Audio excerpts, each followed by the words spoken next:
मान लो कि विवेक का नहीं हुआ। विवेक बेटा, अब तुमको ही संभालना है सब। अब वो कुछ भी बोलते थे, हमें एक ही चीज सुनाई देती थी। IIT, IIT, IIT, IIT, IIT, IIT, IIT, IIT, IIT, IIT, IIT, IIT, IIT, अच्छा पहले ये बताओ ना कि मतलब ऑल इंडिया रैंक क्या सोच रहे हो? नहीं सोचे हैं।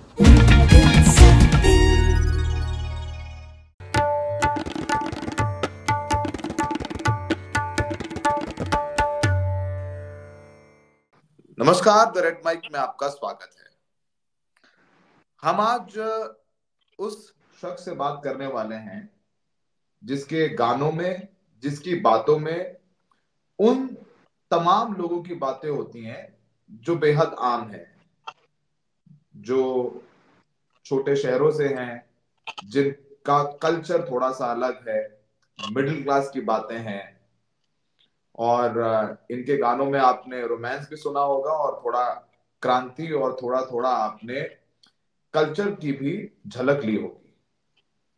वो स्टैंड अप कॉमेडी भी करते हैं और मुझे लगता है उनके जो कॉमेडी क्या वो सटायर तमाम ऐसे मुद्दों पर होते हैं जो कि तात्कालिक और ज्वलंत होते हैं। हमारे साथ वरुण ग्रोवर है, जिनकी पहली फिल्म आ रही है एज अ निर्देशक, जिसका नाम है ऑल इंडिया रैंक।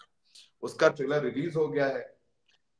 आईआईटी की तैयारी और आईआईटी में एडमिशन को लेकर के ये फिल्म है। वरुण जी, बहुत सारे सवाल हैं। पहले तो अपनी फिल्म के बारे में बताइए, उसके बाद मैं एक एक करके वो सवाल पूछता रहूंगा, क्योंकि आप लिख रहे थे, बोल रहे थे, फिर आप लगा कि नहीं निर्देशन भी करना चाहिए, और आपने अपनी फिल्म में कोई बहुत बड़े एक्टर्स नहीं लिए।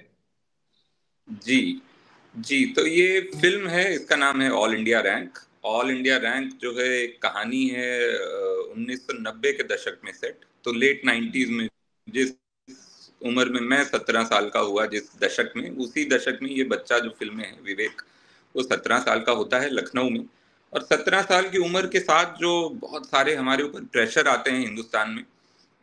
एक आता है समाज से कि आपको कुछ बन जाना है ना। एक शो आता था दूरदर्शन पे उस जमाने में, 90 के दशक में, क्या बनोगे मुन्ना नाम से एक शो आता था सवेरे सुबह 8, जो प्रातःकालीन जो सभा होती थी दूरदर्शन की। उसमें एक बच्चा था जिसको सब पूछते रहते हैं। उसकी दादी अलग बनाना चाहती है, उसको दादी डॉक्टर बनाना चाहती है, नाना जो है वो इंजीनियर बनाना चाहते हैं, पिताजी जो है वो पायलट बनाना चाहते हैं, माँ है जो वो सिविल सर्वेंट बनाना चाहती है। इस तरह का एक था। तो वो 90 के दशक का एक तरह का बैकग्राउंड स्कोर था हमारी जिंदगी में कि क्या बनोगे तुम, और कुछ नहीं बने, अगर 17 में कुछ नहीं बने तो फिर कुछ नहीं बन पाओगे। ये एक प्रेशर हमको दिया गया था। तो उन दिनों की यादों पे मैंने एक फिल्म लिखी है। 90 के दशक में किस तरह का माहौल था, मिडिल क्लास में क्यों इतना पैनिक था कि आज ही कुछ बन जाना है वरना तुम कभी कुछ नहीं बन पाओगे। ऐसा था कि एक सुरंग है बहुत बड़ी, एक पहाड़ में तुमको सुरंग में ठेल दिया गया है। अब वो तुम खोदते खोदते या तो उस पार निकलोगे इसी साल, और नहीं निकले तो हमेशा इस सुरंग में रह जाओगे। ये फीलिंग दी गई थी हमको। उस फीलिंग को लेकर मुझे लगा कि कोई कहानी कहनी चाहिए जो बहुत पर्सनल हो, जो अपने समय की हो। जब मैं 17 साल का था, उस समय का हिंदुस्तान जो पोस्ट लिबरलाइजेशन इंडिया था, जिसमें अचानक से एक ऐसा विचार आ गया था सबके मन में कि हम तुरंत ही एक क्लास जो है जंप कर सकते हैं, ये कि ये हमारा हो जाए, आईआईटी हो जाए या एम्स हो जाए। इस तरह के जो दो बड़े नाम थे उस समय, आईआईटी और एम्स के, और उसकी कोचिंग हर शहर में खुल गई थी। लखनऊ में मतलब मुझे याद है कि एक कोचिंग बहुत चल गई थी, न्यू स्टैंडर्ड कोचिंग था उसका नाम। तो उसके नाम से फिर 7 कोचिंग, एक ही अगल बगल 7 न्यू स्टैंडर्ड थी, जो मेरे लिए बड़ा अचरज वाला विषय था कि एक साथ इतनी सारी कोचिंग एक ही नाम की हैं।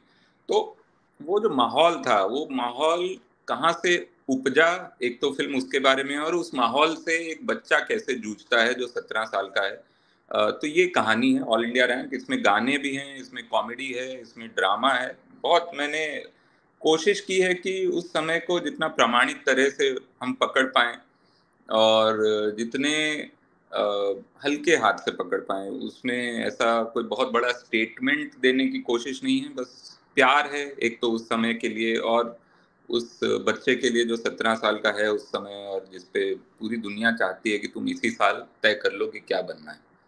तो मैं ये कहानी हम भी उसी 90 के दशक 90 हम भी मिलेनियल ही हैं और कानपुर से हैं और आप लखनऊ की कहानी अच्छा। कह रहे हैं। तो हम सब लोगों की कहानी वैसे ही है कि मतलब 9th क्लास में तो तय कर लेना होता था कि अब आपको क्या करना है, उसके बाद 10th में अच्छे नंबर लाओ और 11th 12th में तैयारी कर लो, आईआईटी की शुरू कर देते थे और ज्यादा लड़कियों पर डॉक्टर बनने की जिम्मेदारी, सीपीएमटी उस वक्त वो शुरू हो जाता था। और वो आप समझते हैं ना कि मतलब वो गिल्ट, मतलब अगर 2 घंटे खेल लिया ना तो 2 घंटे खेलिए, पढ़ाई भी करनी पड़ेगी, देखना 2 घंटे उतनी पढ़ाई करनी पड़ेगी। तो खेलने का जो गिल्ट है और पढ़ने का, वरुण जी हमने देखा है कि इसमें जो आप कह रहे हैं कि वो 17 साल का लड़का है जिसके ऊपर बहुत दबाव है और मिडिल क्लास का लड़का है कि उसे कुछ बन जाना है, वो 17 साल की उम्र में तय कर देना है। उसी 17 साल में जब कुछ बन जाने का बहुत दबाव होता है और उसी वक्त मोहब्बत हो जाती है, अट्रैक्शन हो जाता है और वो कहीं ना कहीं उसका ध्यान भटकने लग जाता है। तो वो आपकी फिल्म के ट्रेलर में नजर आ रहा है, उसके बारे में बताइए कुछ। मेरा पहले सवाल का जवाब आधा आधा ही रह गया, तो वो दूसरा हिस्सा उसका यही है। तो मैंने कहा कि दो तरह से होता है, एक तो बाहरी दुनिया होती है जो आपको प्रभावित करती है, एक अंदरूनी दुनिया होती है। 17 साल की उम्र में आपके अंदर शारीरिक बदलाव भी हो रहे होते हैं, आपके अंदर दुनिया को देखने का एक नया नजरिया भी बन रहा होता है, आप इंसानों से मिल रहे होते हैं बिना अपने परिवार की छाया के। आप बाहर निकलते हैं उस छाया से, स्कूल से, जब आप कोचिंग जाते हैं या मान लीजिए आप कॉलेज जाते हैं फर्स्ट ईयर में, कहीं दूसरे शहर जाना पड़ता है, तो अचानक से इंसान को समझ आता है कि और भी बड़ी दुनिया है, उसमें बहुत सारी सुंदर चीजें हैं, उसमें बहुत सारे दोस्त बन सकते हैं, बहुत सारी नहीं, मतलब प्रेमिकाएं बन सकती हैं अगर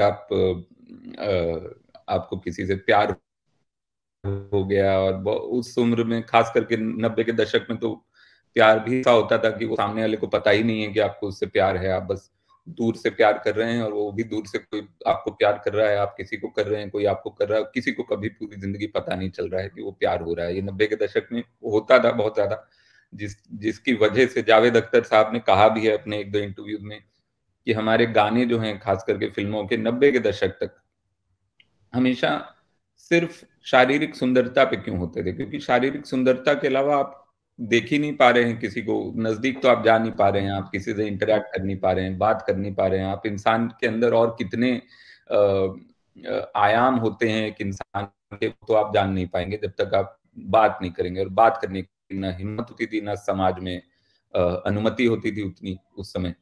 तो फिर भी इस फिल्म में हमने कोशिश की है कि थोड़ा इंटरेक्शन भी हो और ऐसा खोखला प्यार ना हो जो कि सिर्फ देख के हो गया। जानने की, समझने की कोशिश है एक दूसरे को, जो भी हमारे मुख्य किरदार हैं उनकी, और दोस्तियां हैं बहुत सारे, और जो अनुभव उस उम्र में होते हैं कि घर से आप निकल गए पहली बार, मतलब 14-15 की उम्र तक उतनी परमिशन नहीं मिलती थी कि आप साइकिल उठाएं और आप निकल जाएं कहीं।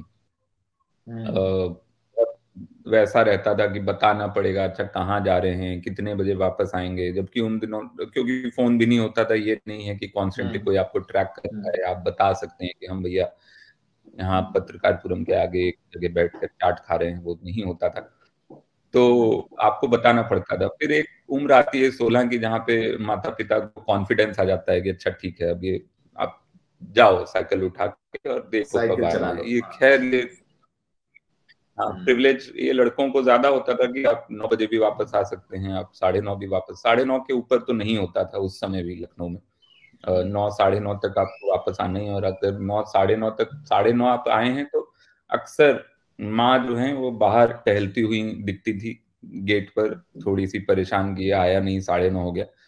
पर फिर भी वो एक अचानक से एक फ्रीडम का नया एहसास होता है कि आप अब बड़े हो गए हैं, आप साइकिल उठाकर कहीं चले जा सकते हैं और फिर वापस आ सकते हैं अपने मन से। आते हुए दूध और दाल और ये सब लाना जरूरी है, लेकिन काम है, कोई काम में हल्दी पिसवा लेना, दाल पिसवा लेना, वो सारी चीजें होती हैं। वो सारे और वो ऑल इंडिया रैंक में हम देखेंगे। अच्छा, हमारे यहाँ तो जिस लड़के के पास अगर 12th क्लास में मोटरसाइकिल हो गई तो मतलब वो हाँ BMW की तरह होने जैसा होता है। और किसी लड़की के पास स्कूटी हो गई तो फिर मतलब उस कॉलेज में और मोहल्ले में समझ लीजिए कि मतलब वो ऐश्वर्या राय भी हमारे कहते हैं ना, अरे ऐश्वर्या राय भी फेल है उसके पीछे, तो वो हाँ हो हाँ, जाता था वो बाहुबली हो जाता था वो लड़का। अगर किसी के पास बाइक वाइक मिल गई है तो वो तो मतलब बहुत ही बड़ा, उसको देख के ही एक ऑ आ जाता था कि अच्छा इतना भाई साहब इनके पास बाइक है, अभी 12वीं क्लास में हम लोग अपनी हीरो हीरो रेंजर चला के आ रहे हैं। बहुत हुआ तो हीरो पुक मिलती थी कोचिंग के साल में, स्कूल तक नहीं मिली है। कोचिंग जब करने लगे स्कूल छोड़ के तो हीरो पुक हमको दी गई कि ठीक है कोचिंग जाना है, थोड़ा दूर है वो, घर हमारा गोमती नगर में था, कोचिंग हजरतगंज में थी। तो जाते थे, हम आते जाते थे, तो वहाँ वो रहता था। पर हाँ, तो ये सारे जो अनुभव हम लोगों ने जिए हैं कि 90 के दशक में प्यार किस तरह होता था और दोस्तियां किस तरह होती थी और साइकिल लेकर निकलने की क्या फीलिंग होती थी फ्रीडम की, वो सारी चीजें हमने कोशिश की हैं। तो एक वो ऑल इंडिया अंदरूनी रैंक। दुनिया वो भी है इसमें। ये बताइए कि आपने आपकी फिल्म, जैसे कि हम पहले भी देखते हैं जहां पर मुझे लगता है ऐसे कि हम आपके तमाम इंटरव्यू सुन रहे थे, आपने अपनी फिल्म में ऑल इंडिया रैंक है, पहले पहली फिल्म है एक निर्देशक के तौर पर। लोग सोचते हैं ना कि मतलब कोई बड़ा एक्टर ले लें और कोई बड़ा कोई मतलब हीरोइन ले लें, कुछ तो एक ऐसा बड़ा नाम हो जिससे मेरी फिल्म जो है चर्चा में आ जाए और मतलब समझिए कि पहले ही मतलब स्टार प्रचार करता है, अलग माहौल हो जाता है। तो आपने किसी बड़े स्टार को नहीं लिया इसमें? हाँ नहीं, वो मैं हमेशा से, क्योंकि ये कहानी ना इतनी अंदर से निकली थी, इतनी ईमानदारी से निकली थी कि मुझे लगा कि इसमें जितनी ईमानदारी से ये बनाई जा सके ये फिल्म उतना इसके लिए अच्छा होगा। क्योंकि एक समय था 2014 में जब मैंने ये लिखी, 10 साल लगे इसलिए बनाने में। हो सकता है कि उस समय अगर किसी एक्टर के पास में जाता जो कि नोन फेस हैं, या किसी स्टार सन स्टार डॉटर के पास जाता और कहीं से कोई एक बैठ जाता ऐसा मामला, तो ये बन जाती जल्दी। लेकिन वो करने का मन नहीं था। जबकि मैंने मतलब एक दो बार मन डोला मेरा, मैंने ढूंढा भी, जाके गूगल किया कि अच्छा कोई है किसी एक्टर के बेटा बेटी हैं जो कि 16-17 साल के हों और एक्टिंग में इंटरेस्टेड हों। और तो मैंने गूगल भी किया, लेकिन मैंने कभी अप्रोच नहीं किया किसी को। ऐसी कोई लिस्ट मेरे मन में ठोस नहीं हुई कि अच्छा इनके पास चले जाएं।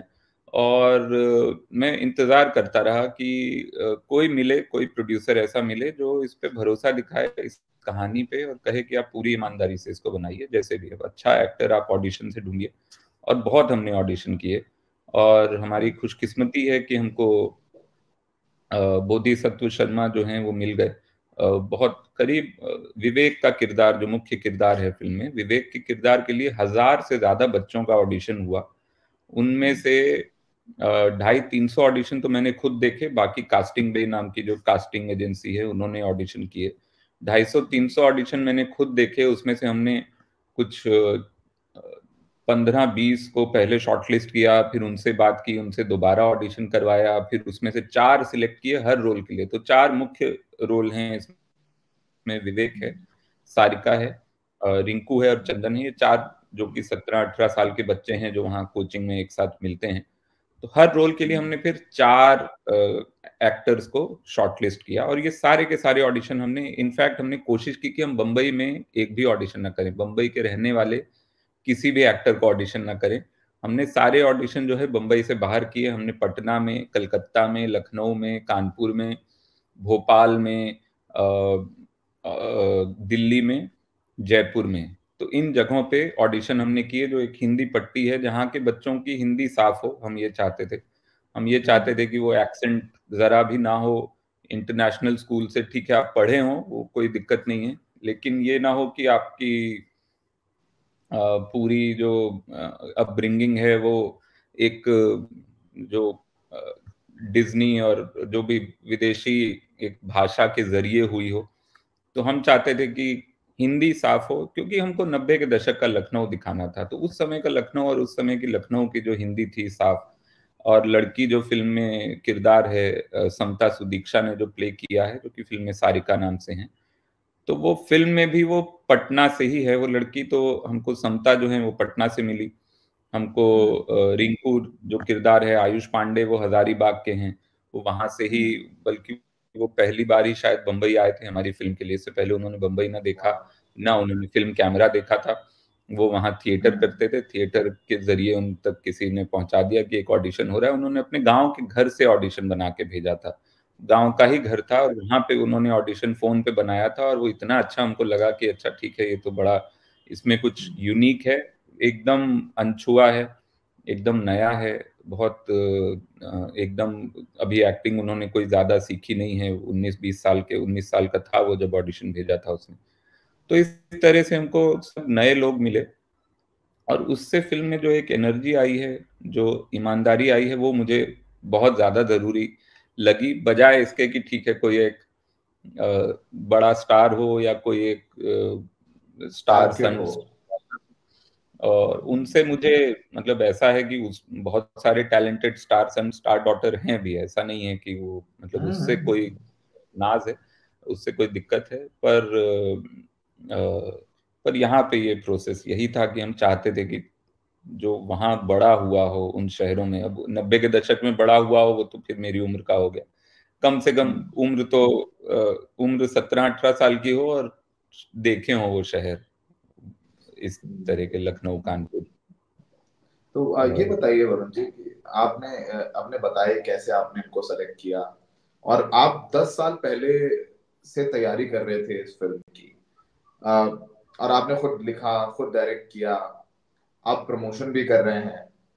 अब आप जब हमारा बात कर रहे थे तो मतलब चूंकि ये मुद्दा इस हफ्ते काफी बड़ा है, आपको पता है उत्तराखंड में यूनिफॉर्म सिविल कोड ले आया गया है, और लिव इन रिलेशनशिप को लेकर के बहुत सारी गाइडलाइंस, नियम बना दिए गए हैं कि आपको रजिस्ट्रेशन कराना पड़ेगा, नहीं कराएंगे तो 6 महीने की जेल हो जाएगी, रजिस्ट्रार को बताना पड़ेगा, रजिस्ट्रार आपके माता पिता को बताएगा कि आपका बेटा या बेटी रिलेशनशिप में रह रहे हैं, और ये कानून बन गया है।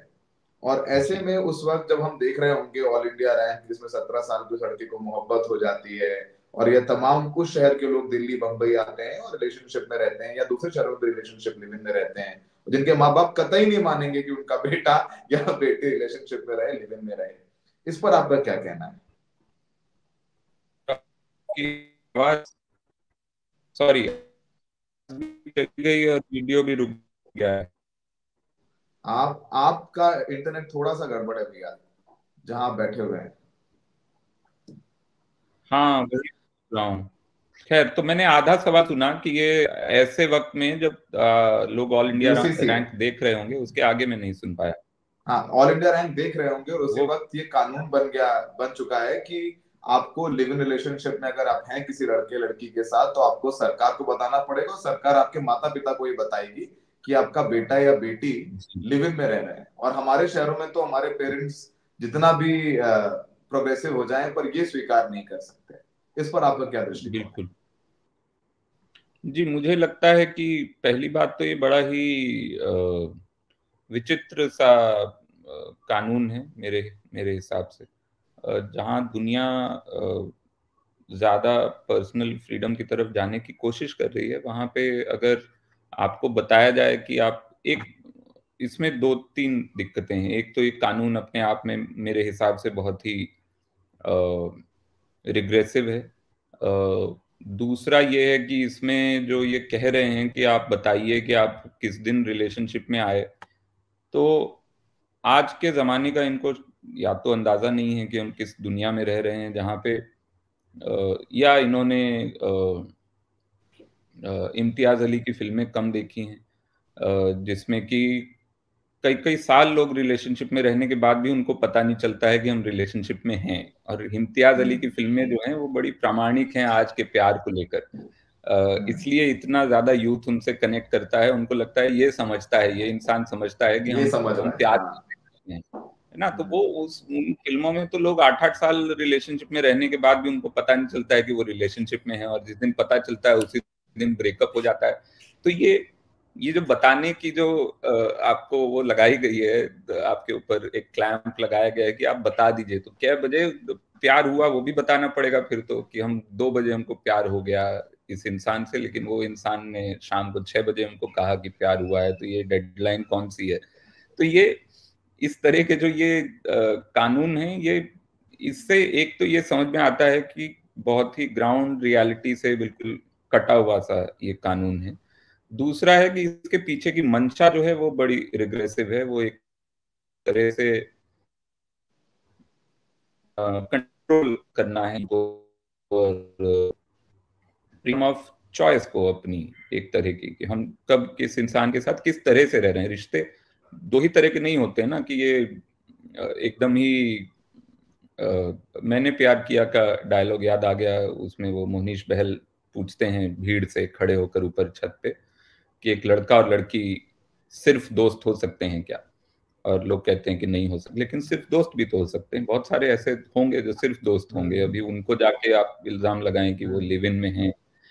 तो मुझे तो बड़ा अटपटा सा लग रहा है ये जो भी ये कानून है। और इस सब के बीच में मुझे लगता है कि 90 के दशक की आप फिल्म देखें और उसमें किस तरह की प्यार की वो शुरुआती जो सुगबुगाहट होती है वो है, तो उसमें लगेगा कि, जो कि नहीं लगना चाहिए किसी भी प्रोग्रेसिव सोसाइटी में, आपको ये नहीं लगना चाहिए कि आज से 30 साल पहले वाला समय ज्यादा प्रोग्रेसिव था, तो वो लगेगा तो वो बड़ा अजीब होगा। हमेशा तो ये लगेगा लगना चाहिए। ऑल इंडिया रैंक देख के हमें लगेगा कि ऑल इंडिया रैंक में जो वक्त दौर दिखाया है 90 का, वो ज्यादा प्रोग्रेसिव है। खास करके इस कानून के बाद तो लगेगा, मुझे लगता है। इस फिल्म के बारे में वापस बात करते हैं। मैं आपसे तो बात करता रहूंगा घंटों बहुत सारी चीजों को लेकर के। फिल्म पे ही बात करते हैं।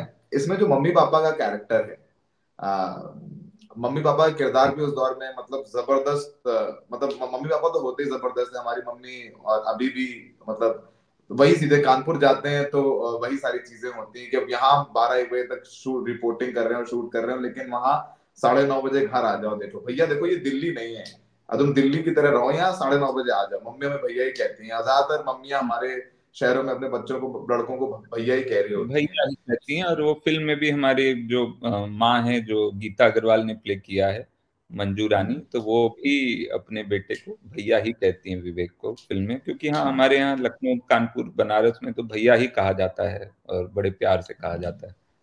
और मम्मी हमेशा पापा के दबाव में रहती थी। तो इस फिल्म में भी मम्मी का पापा के दबाव में है थोड़ा।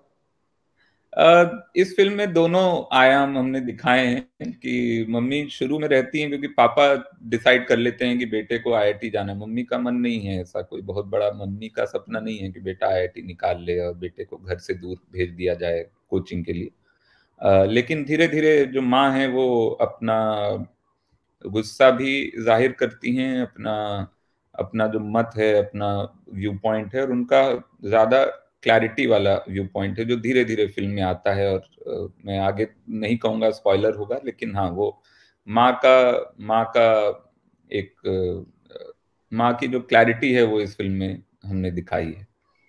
माँ की क्लैरिटी तो, हमारी मम्मी की तो क्लैरिटी यही है कि खाना खा लिया, सुबह निकले ऑफिस के लिए, काम के लिए, तो नाश्ता कर लिया थी, रात में पहुंचे तो खाना खा लिया, तो भैया हाँ खाना खा लिया। हमारी मम्मी की क्लैरिटी तो खानों के बीच में ही रहती है। अरुण जी, म्यूजिक के बारे में बताइए, क्योंकि यहाँ पर कोई आपने बड़ा म्यूजिक डायरेक्टर नहीं लिया। फिर वही जो हम लोग बात कर रहे थे अभी कि बड़ा एक्टर नहीं लिया, कोई स्टार किड नहीं लिया आपने, कोई स्टार नहीं लिया। वैसे म्यूजिक भी कोई बड़ा डायरेक्टर या बड़ा नाम लेकर के आप नहीं आए। म्यूजिक के बारे में बताइए थोड़ा सा। जी, तो म्यूजिक में भी मैं चाहता था कि एक नया फ्रेश साउंड आए, एक थोड़ा सा फोक टच हो उसमें। और जबकि मैंने म्यूजिक इंडस्ट्री में मतलब 12 साल से करीबन काम किया है। मेरी पहली एल्बम जो है गैंग्स ऑफ वासेपुर 2012 में आई थी। तो तब से लेकर कई कंपोजर्स के साथ अच्छा एक रिलेशन रहा है, कईयों के साथ बहुत अच्छा काम हुआ है। तो ऑप्शन था कि उनमें से किसी के पास मैं जाऊं, और बहुत सारे अच्छे अच्छे कंपोजर हैं जिनके साथ मेरे अच्छे रिलेशन हैं। लेकिन फिर भी क्योंकि इस फिल्म में सब नए, बहुत सारे नए लोग थे। इस फिल्म की जो सिनेमेटोग्राफर हैं अर्चना घांगरेकर, उनकी पहली फिल्म है। प्रोडक्शन डिजाइनर प्राची देशपांडे, उनकी पहली फिल्म है। मुख्य एक्टर जो हैं बोधिसत्व शर्मा, समता सुदीक्षा, उनकी पहली फिल्म है एज लीड, और मेरी पहली फिल्म है। तो मैं चाहता था कि म्यूजिक में भी एकदम फ्रेश कुछ नया साउंड आ जाए। और तो मयूख मोइनाक मुझे मिले, एक एड फिल्म की थी इनके साथ मैंने। और मयूख मोइनाक जो हैं, दो भाई हैं, ये नॉर्थ बंगाल से आते हैं, तो इनका अलग एक म्यूजिक में ट्रेनिंग रही है नॉर्थ बंगाल के फोक की। अलीपुर द्वार नाम से एक जगह है जो कि बंगाल और आसाम के बॉर्डर पे, तो वहाँ के ये हैं। और इनका फोक का बहुत अच्छी ग्राउंडिंग थी, बहुत अच्छी ट्रेनिंग थी।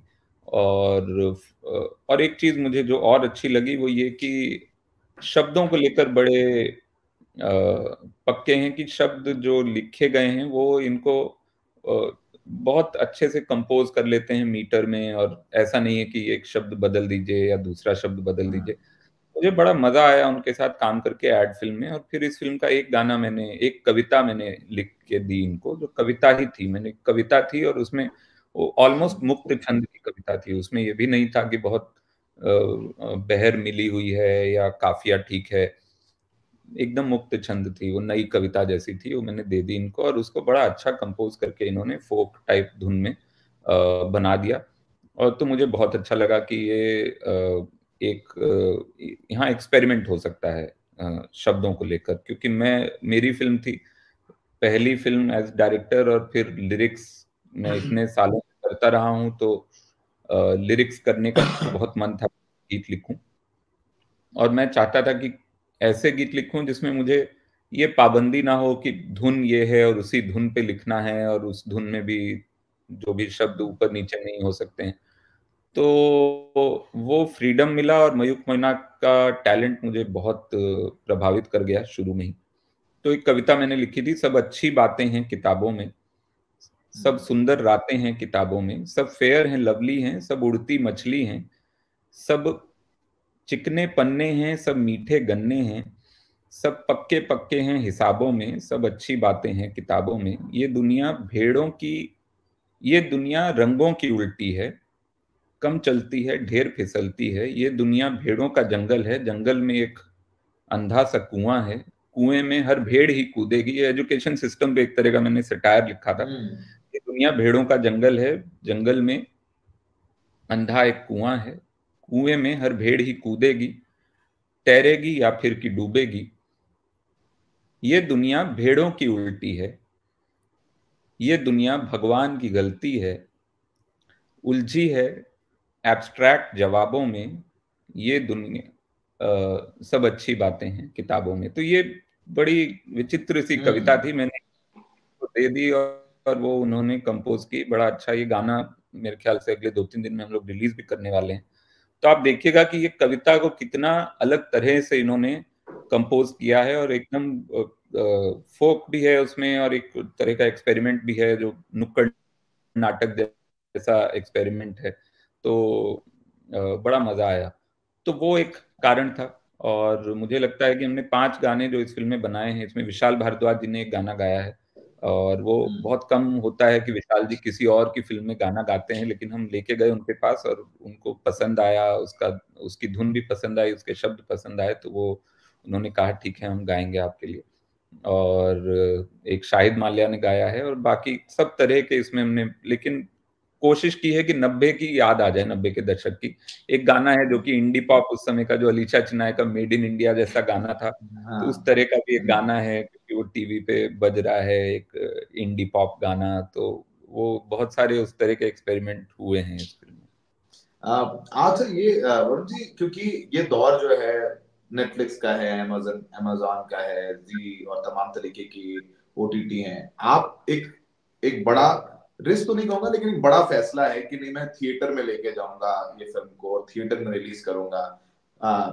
तो ये निर्णय कि मेरी पहली डायरेक्ट कर रहा हूँ पहली बार, मेरे साथ बहुत सारे नए लोग काम कर रहे हैं, लोग अक्सर थोड़ा सेफ रूट लेते हैं कि ओटीटी पर चले जाते हैं। आपने कहा नहीं, मैं थिएटर में लेके जाऊंगा और वहां पर मैं चाहता हूँ कि मेरी फिल्म दिखे। इसके बारे में बताइए, सोच के बारे में बताइए।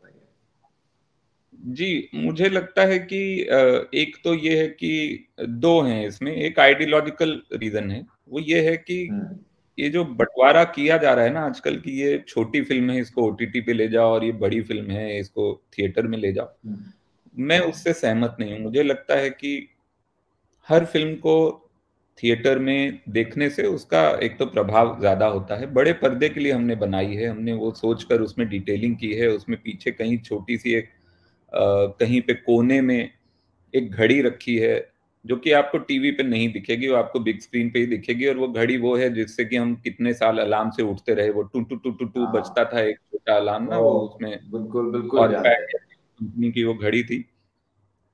तो वो सब डिटेलिंग हम चाहते हैं कि लोग देखें, वो बड़े पर्दे पर देखने को मिलेगी। दूसरा, मुझे लगता है कि अगर हमने खुद ही ये फैसला ले लिया कि ये फिल्म छोटी है और ये डिजर्व नहीं करती है बड़ी स्क्रीन, तो बड़ी स्क्रीन जो है वो लोगों का भी एक तरह से नुकसान है। फिर उनके पास वो चॉइस नहीं है कि वो बड़ी फिल्म, मतलब वो थिएटर जाकर किसी तरह की दिल को छू जाने वाली फिल्म भी देख पाएं। अक्सर क्योंकि अब जो जिस तरह की फिल्में हैं वो आपको झंझना देती हैं, वो लोग चाहते हैं कि हम जाके हिल के आए एकदम अंदर, ऐसा कि मतलब पूरा ऊपर से नीचे तक आप आपको किसी ने एक तरह का वो धोबी पछाड़ दे दिया है और आप बाहर आए हैं तो आपको मजा आया कि ठीक है, हमने पैसा दिया, किसी ने हमको पूरा एकदम मसाज दे दिया है, फुल बॉडी अभी मसाज। अभी अभी अभी वरुण जी, आपको बिल्कुल टोकना है कि हाल में ही बहुत सालों बाद हम एक फिल्म देखने गए और हमारे दोस्त बोले कि नहीं यार ये फिल्म देख लो, तुम अब काम ही करते रहोगे जिंदगी में, कभी देखो तो फिल्म जाके। हमने इंटरवल के बाद उस फिल्म को हाथ जोड़ लिया। मैंने कहा कि मैं इतना ज्यादा वायलेंट नहीं हूँ, और जो एक आदमी, एक हीरो मिलके, फिल्म का नाम नहीं ले रहा हूँ, हीरो मिलके करीबन 400 लोगों को मार देता है, पता नहीं वो गन स्पेशली बन के आ जाती है। तो जो आप बोल रहे हैं ना झन्ना के आई है, मतलब हमने अपने दोस्तों से हाथ जोड़ लिया कि ये सजा, मतलब जो हमने तुम लोगों ने हमें दी है सालों बाद, वो नहीं हो पाई। लेकिन but I have seen that people enjoyed it. लोग खड़े होकर तालियां बजा रहे हैं, कुछ तो नाच भी रहे हैं, तो वो भी थिएटर में होता है यार। बिल्कुल वो होता है और वो उसकी अपनी जगह है। मुझे लगता है कि उसकी जगह ये ना हो कि वो सारी जगह वो फिल्में ले लें। हमारी फिल्मों की भी जगह है, जो कि 80 के दशक में भी रही है और 90 के दशक में भी रही है। और मतलब फिल्में जो थोड़ी सी सिर्फ आपको फुल बॉडी मसाज ना दें, आपके दिल को भी हल्का सा एक सुकून दें, मसाज दें, एक शांति दें, थोड़ा सा ये दिखाएं कि दुनिया हमारी सच में किस तरह की है हमारे आसपास, और बिना आपको बहुत परेशान किए हुए। उस तरह की भी फिल्में होती हैं, मुझे लगता है वो भी जरूरी हैं, जहां पे आपको परेशान और उदास कर दिया जाए कि क्या दुनिया इतनी बुरी है, या हमारे आसपास की दुनिया को हम देख नहीं पा रहे हैं। और एक इस तरह की भी फिल्में हैं जो ऑल इंडिया रैंक, जिसको मैं मानता हूं, उस तरह की फिल्में हैं कि हमको याद रहे कि हमारी दुनिया कितनी सहज थी, कितनी सुंदर थी और हो सकती है, और दिमाग में एक 17 साल के बच्चे के कितने इमेजिनेशन चलते हैं, और उसकी अंदरूनी दुनिया जो है वो कितनी विविध है, और कितने उसमें रंग हैं और कितने उसमें सपने हैं। और सिर्फ एक सपने को चुनकर उसको बोल देना कि ये घोड़ा है और अब इस पे तुम दौड़ जाओ, बाकी सारे दुनिया के जो पौधे और पशु हैं उनको छोड़ दो। तो उन सारी चीजों को जोड़ के तो मुझे लगता है कि हर फिल्म की जगह होनी चाहिए थिएटर में, और लोगों के पास चॉइस होना चाहिए कि ये भी देखें और वो ना, या वो भी देखें। तो उसके लिए थिएटर में तो एक तो ये कारण है जो आइडियोलॉजिकल है। दूसरा कारण ये है कि मैं बहुत एक छोटी सी कहानी आपको सुनाऊंगा। तो ये हुआ है कि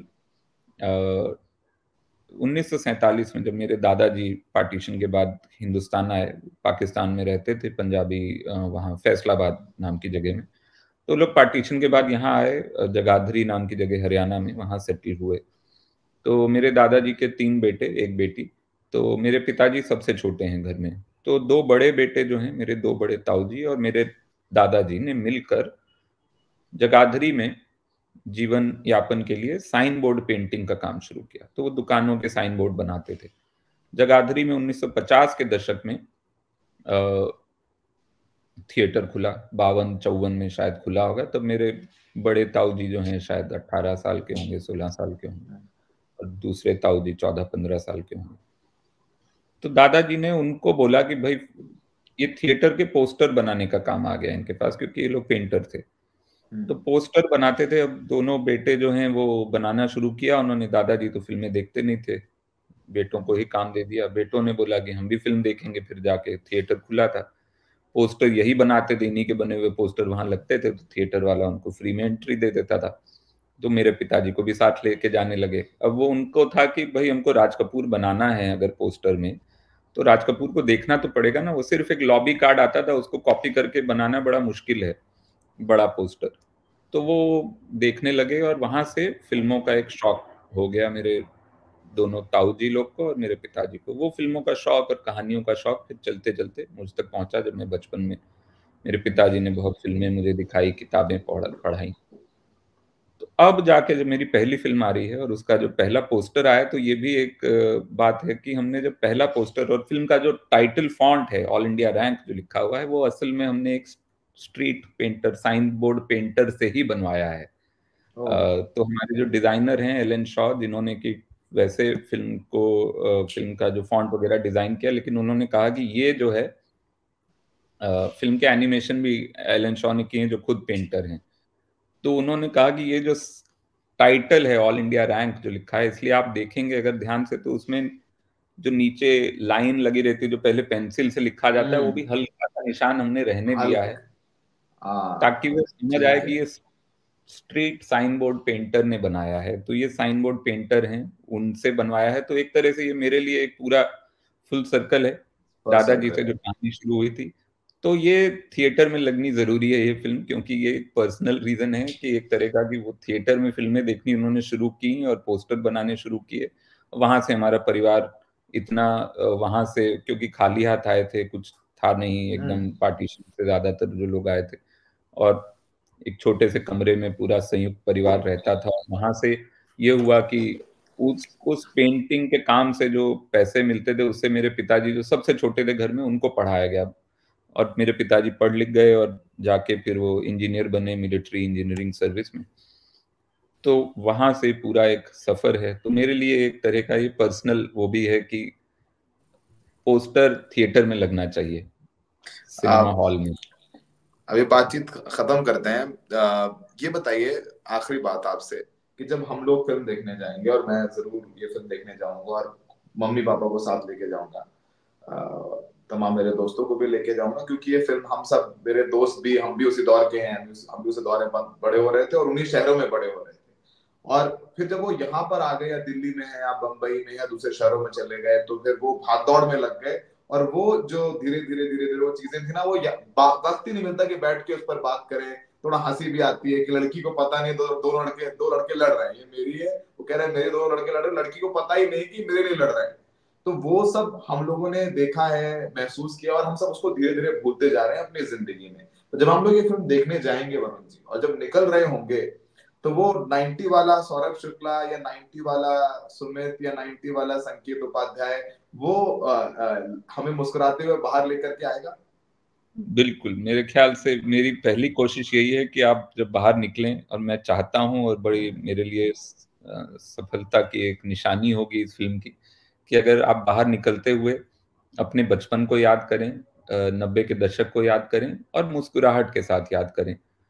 भले ही वो कितना भी ट्रॉमेटिक रहा हो सकता है कि कई होंगे ऐसे जिनको कि बहुत ज़्यादा प्रेशर दिया गया और उनको वो याद थोड़ी-सी विचलित कर देगी। लेकिन मैं चाहूँगा कि एक हल्की मुस्कुराहट, सुकून, एक मीठी-सी याद की तरह ये फ़िल्म आपके साथ बाहर आए और आप इसको उस तरह से ही देखें कि आपके जीवन का एक हिस्सा किसी ने सिनेमा के पर्दे पर दिखा दिया और बड़े प्यार से दिखा दिया उसको। कहीं भी उसमें चाहे आप IIT में भर्ती हो पाए हो या ना हो पाए हो, बिल्कुल एग्जैजरेशन नहीं है और सहजता है, एक प्यार है, एक संगीत है जो फिल्म का, गानों के अलावा एक संगीत है फिल्म में जो मुझे लगता है कि जो सब तक पहुंचेगा। तो ये है उम्मीद। देखिए, तो घंटी बज गई और आपकी, और हम भी यहाँ पर बंद करते हैं। और अंत में यही बोलूंगा कि फिल्म जरूर देखने जाएं। ऑल इंडिया रैंक 23 तारीख को रिलीज हो रही है, और जैसा कि वरुण जी ने बताया कि सब कुछ बहुत थॉटफुल है, सब कुछ बहुत सोच समझ के किया है, चाहे वो फिल्म का पोस्टर हो या फिल्म का संगीत हो या कौन से किरदार एक्ट करेंगे, म्यूजिक कैसा होगा, सब कुछ बहुत थॉटफुल है। और उम्मीद है कि ये फिल्म अच्छा करेगी और हम लोग देखने जाएंगे, और देख करके आएंगे तो वो 90s वाला सौरभ शुक्ला अंदर हाथ पकड़ के मुझे बाहर लेकर के आएगा। तो बहुत बहुत शुभकामनाएं। और फिल्म की रिलीज के बाद 10 दिन बाद जब फिल्म आपकी हिट हो गई होगी, तब हम लोग फिर से चर्चा करेंगे। क्या बात है, थैंक यू। Thank you.